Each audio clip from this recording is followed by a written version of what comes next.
ओम शांति। आज प्यारे बाबा हम सभी बच्चों को एक डीप बात समझा रहे हैं कि बच्चे मंजिलें दो प्रकार की होती हैं। एक वो मंजिलें होती हैं जो हमें दिखाई देती हैं, एक वो मंजिलें होती हैं जो हमें दिखाई नहीं देती हैं। पर हमें दिखाई देने वाली मंजिलें ना दिखाई देने वाली मंजिलों को तय करने से मिलती हैं।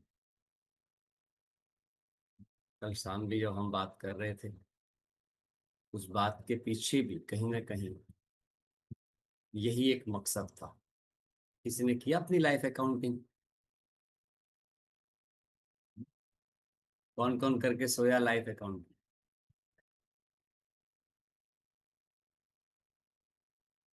किरण बहन हाथ उठा रहे हैं और बाकी कोई नहीं। That's fantastic. इतने आज्ञाकारी हैं। हाँ, सरोज बहन भी हाथ उठा रही है। Good। यही सबसे बड़ा सवाल है। जो भी अंदर की मंजिल, सूक्ष्म मंजिल, वो इन्हें ही कहते हैं कि जब हम कोई सही बात सुनते हैं तो उसे करने का फैसला हम कितनी जल्दी लेते हैं या उसे हम कितना पोस्टपोन्ड करते हैं। यही निर्धारित करता है कि बाहर की दिखने वाली मंजिलें आप पाएंगे कि नहीं पाएंगे या कितनी देरी से पाएंगे।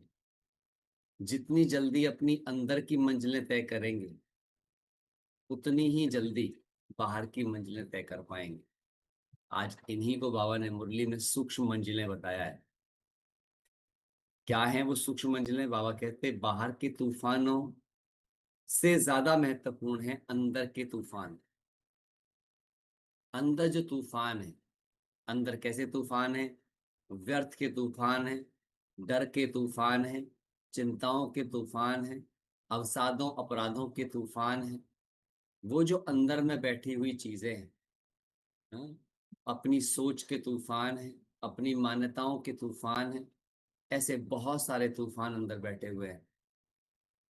मुझे ये अच्छा लगता है, मुझे वो अच्छा लगता है कि तूफान है। अंदर के लगाव झुकावों के तूफान है, पसंदगी नापसंदगी के तूफान है। जब तक वो पार नहीं होंगे, बाहर की समस्याओं के प्रति मेरा नजरिया बदलेगा नहीं।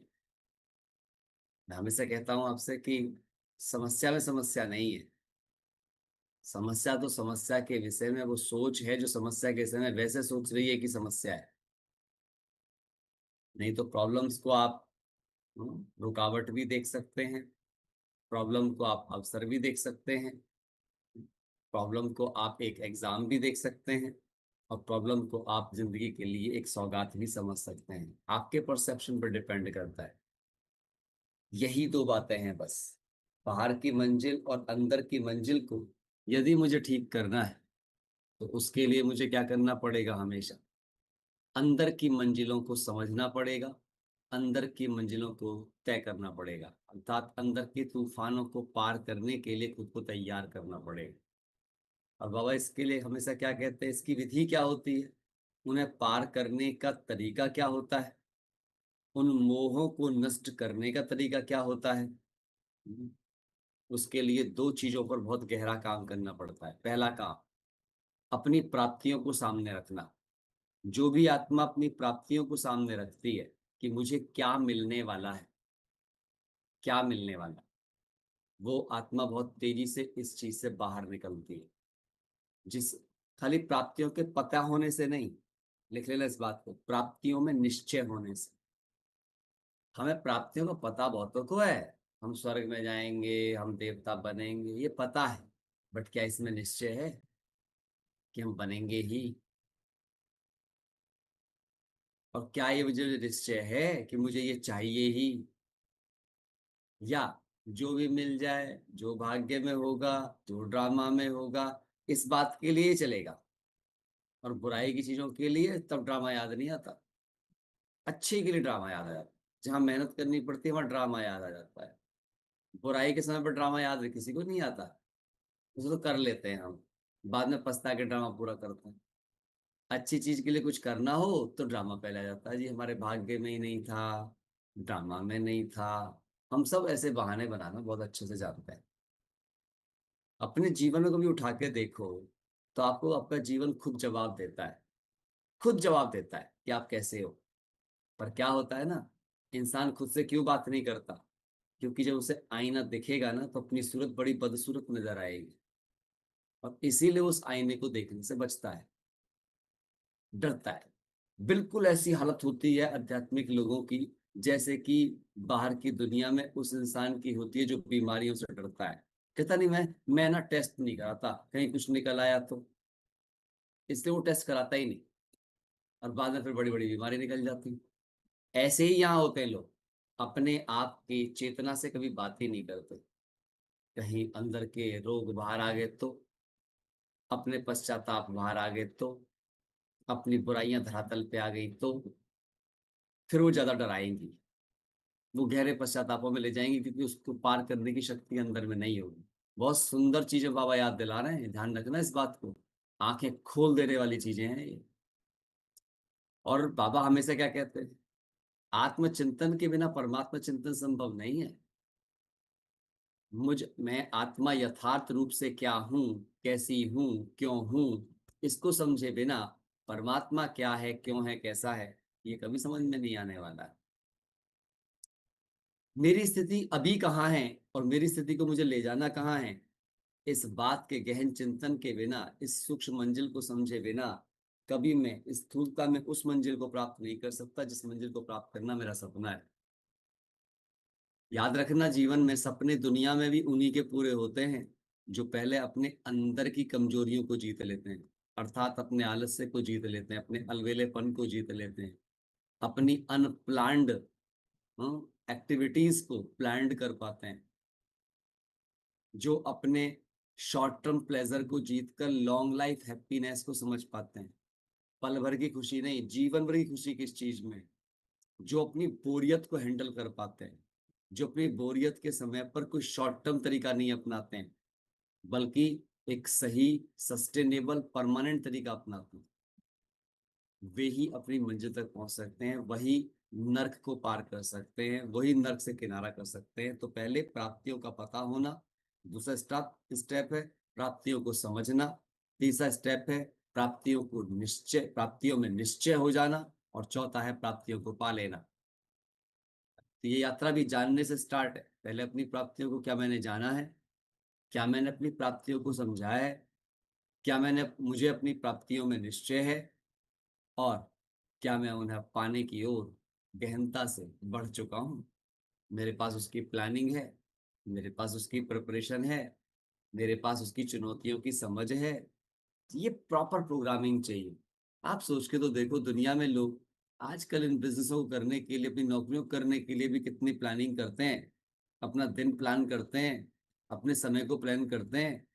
तो आप ये सोच के देखो, आप कैसे सोच सकते हो कि आप भविष्य के महाराजा बन जाओ, और उसके लिए आपके पास विदाउट प्लानिंग आप कहीं पहुंच जाओ, बस यूं ही कुछ एक्टिविटी करके, यूं ही एक मुरली सुन के, यूं ही कुछ अमृत वेला करके आपको लगे कि यस आपका काम हो गया। Never possible. आप जो कर रहे हो एक्टिविटी इंपॉर्टेंट है, मुरली सुनना इंपॉर्टेंट है, अमृत वेला करना इंपॉर्टेंट है, ये सब इंपॉर्टेंट है, लेकिन उस इम्पोर्टेंस को, क्या आप उसकी इंपॉर्टेंस के लेवल पर कर रहे हो कि जिसलिए वो इंपॉर्टेंट है? क्या वो आपको अंदर से विजयी बना रहा है? क्या डे बाई डे आप अपने विकारों पर, विकृतियों पर, कमजोरियों पर, मान्यताओं पर विजय प्राप्त कर रहे हो? क्या आप अपने बहानों को समझ पा रहे हो? क्या आप किस तरह के बहाने देते हो? आप जो चीज मानते हो, एक बात याद रखना, सही काम ना करने का कोई जायज रीजन नहीं होता है।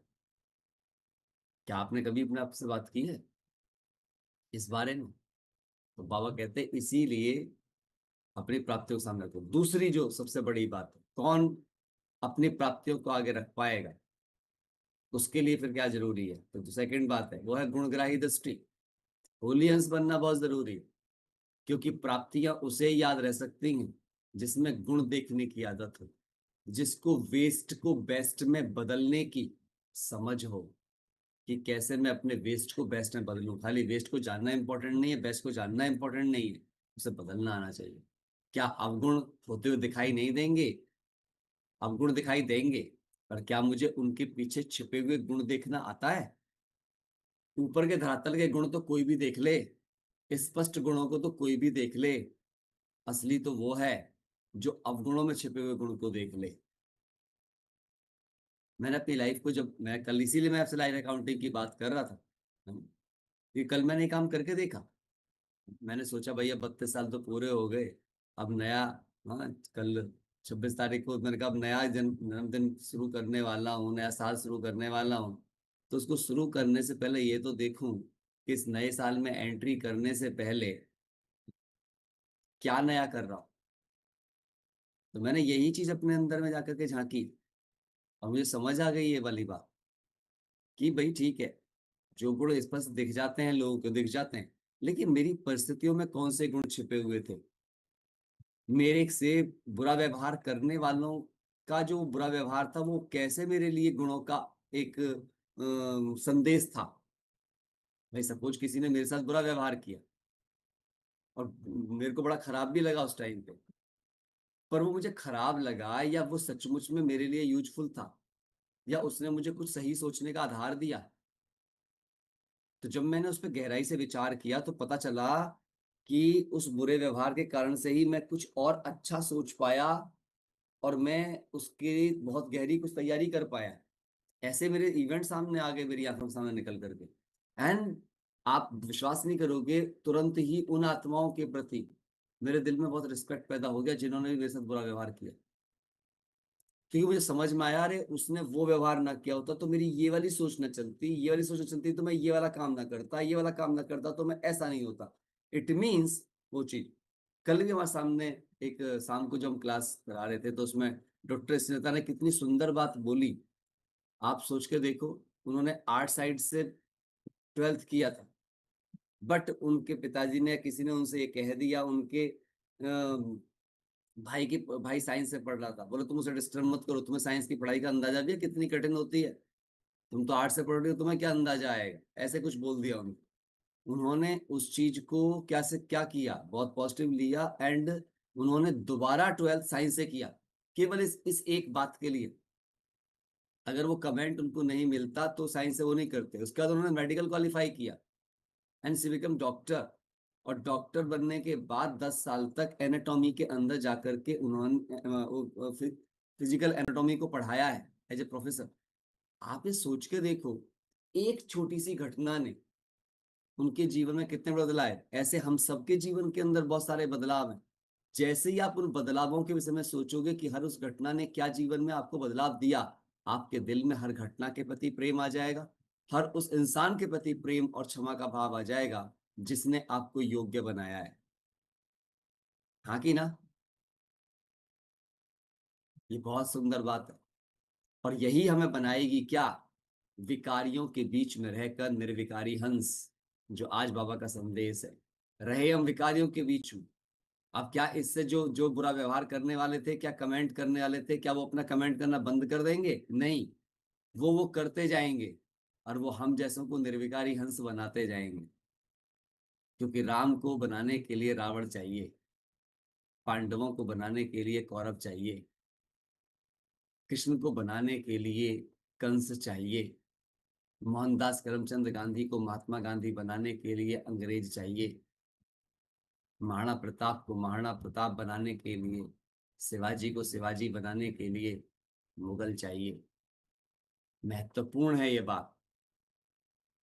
अपने आप को जिस दिन आप ये समझ देने के योग्य बन जाएंगे, उस दिन आपके जीवन में नर्क नहीं रहेगा, उस दिन आपका जीवन स्वर्ग हो जाएगा, जीवन ही स्वर्ग हो जाएगा। जीवन में स्वर्ग नहीं आ जाएगा, जीवन ही स्वर्ग हो जाएगा, क्योंकि ये सोच स्वर्ग बन जाएगी। हाँ कि ना? समझ आ रही है बात? रियलाइज हो रही है? सोचो कितनी इंपॉर्टेंट बात है। तो सुनते हैं बाबा के महावाक्यों को, बाबा के ही शब्दों में, कि बाबा हमें कितने प्यार से और कितनी गहराई से एक बात रियलाइज करा।